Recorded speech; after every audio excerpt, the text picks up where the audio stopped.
አሕዛብ ባያውቁህም የኔ ነፍስ ግን ታውቅሃለች። የፍቅር ፊትህን በየዕለት ትናፍቃለች። ያለ አባትነት መኖር ከቶ አይሆንላትም። መሳይ አጭበርባሪ ሁሉ ካንተ አይነጥላትም። ላመስግንህ ዛሬም የኔ ጌታ ስለማይነገር ስጦታ፣ ስለማይቆጠር ውለታ።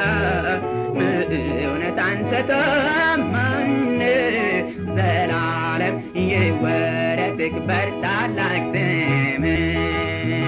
ላመስግንህ ዛሬም የኔ ጌታ ስለማይነገር ስጦታ፣ ስለማይቆጠር ውለታ።